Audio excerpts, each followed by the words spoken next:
Assalamualaikum. Sahabat RM Muslim yang dirahmati Allah. Berikut ini adalah kisah ketika Rasulullah gemetar melihat wujud asli malaikat Jibril.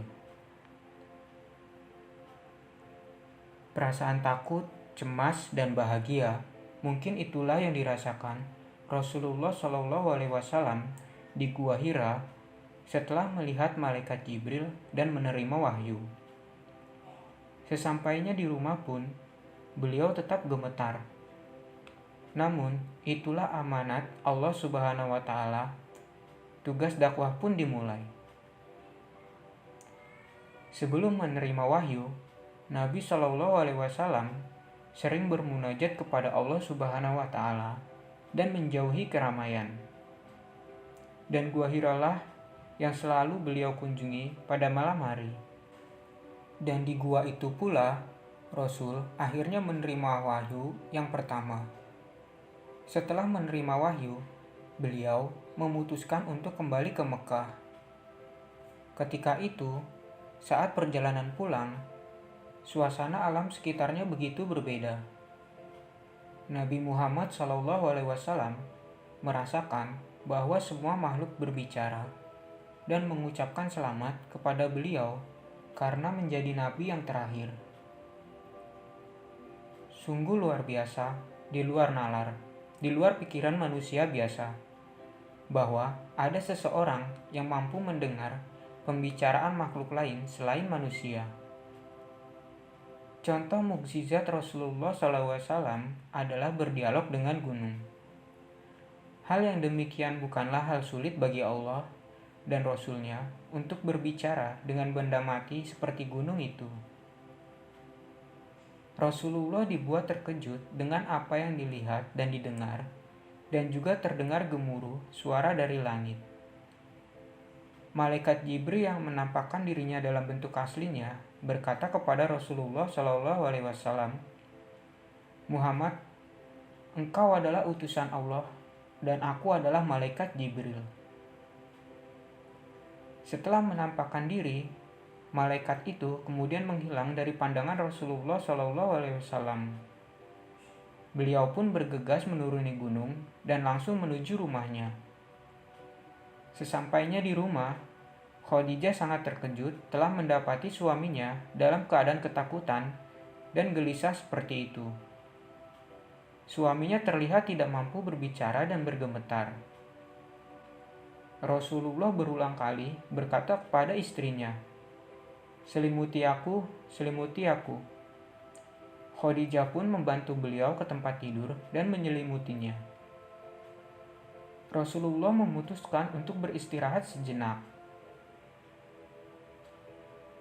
Ketika sudah merasa tenang, beliau menceritakan apa yang terjadi kepada istrinya satu persatu. Beliau menambahkan, "Aku takut Khadijah. Aku takut sesuatu yang berbahaya akan menimpaku." Sebagai istri, Khadijah berusaha menenangkan suaminya. "Apa yang perlu ditakutkan? Jangan khawatir. Allah Subhanahu wa Ta'ala tidak akan pernah memperlakukan seorang hamba sepertimu," ucap Khadijah. Sungguh, Khadijah itu seorang istri yang sangat luhur budi pekertinya serta taat suami. Rasulullah SAW baru saja diberi tugas berat. Jadi, ketakutan yang beliau rasakan itu adalah wajar dan bisa dimengerti. Melihat suaminya sudah tenang, Khadijah bertutur lagi, "Engkau selalu menyampaikan kebenaran. Semua orang mempercayaimu. Engkau bersikap baik kepada semua orang. Dari hal itu, aku mengharapkan engkaulah nabi yang ditunggu-tunggu itu," ucap Khadijah menenangkan suaminya. Rasulullah pun menjadi lebih tenang hatinya. Dukungan dari Khadijah membuatnya merasa jauh lebih baik. Khadijah selalu yakin suaminya akan menjadi seorang nabi. Ia pun memikirkan siapa orang yang tepat untuk mendapatkan berita itu pertama kali. Pada saat itulah nama Waraqah yang muncul pertama di benak Khadijah. Waraqah adalah seorang yang sudah tua. penglihatannya pun terganggu. Tapi Warakoh masih bisa menerjemahkan berbagai kejadian dengan baik. Khadijah dan Rasulullah SAW akhirnya menemui beliau. Mereka hanya bisa berbagi rahasia semacam itu dengan orang bijak seperti beliau. Nabi pun menceritakan semua peristiwa yang dialami. Warakoh mendengarkan dengan penuh perhatian, dan kebahagiaan pun terpancar dari raut wajah laki-laki bijak itu. Ketika Rasulullah SAW selesai bercerita, kemudian ia berkata, "Malaikat yang kau lihat itu adalah Jibril, dan kaulah Nabi yang ditunggu-tunggu itu." Nabi pun dengan tenang mendengarnya, sebab ucapan beliau memang berdasarkan pengalaman dan pengetahuan dari kitab-kitab yang pernah dibacanya. Aku berharap bisa menjadi muda saat kau mengajak orang-orang ke ajaran yang benar ini. Dan aku berharap bisa bersamamu serta membantumu saat orang-orang mengusirmu dari Mekah, tutur Warakoh dengan lembut. Rasulullah pun terkejut dan bertanya, "Mengapa mereka akan mengusirku dari Mekah?" tanya Rasulullah. Dengan bijak Warakoh menjawab, "Dalam setiap masa selalu ada orang jahat. Mereka akan memperlakukanmu dengan buruk. Mereka akan menuduhmu sebagai tukang sihir, dan mereka akan mengusirmu dari Mekah. Kalau saat itu aku masih diberi umur panjang, aku pasti akan membantumu dan mendukungmu," ujar Warakoh.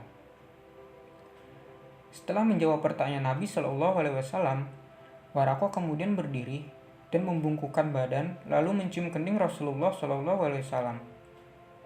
Ia begitu sangat bahagia karena bisa bertemu dengan Nabi akhir zaman yang akan mengajarkan kebenaran dan mencegah kemungkaran. Dukungan kasih sayang dari istri Khadijah dan seorang ahli kitab Warakoh sangat menenteramkan hatinya. Dakwah pun dimulai. Hingga saat ini, ajaran Nabi Muhammad masih langgeng, kita imami kerasulannya, dialah utusan Allah, Nabi terakhir yang diturunkan.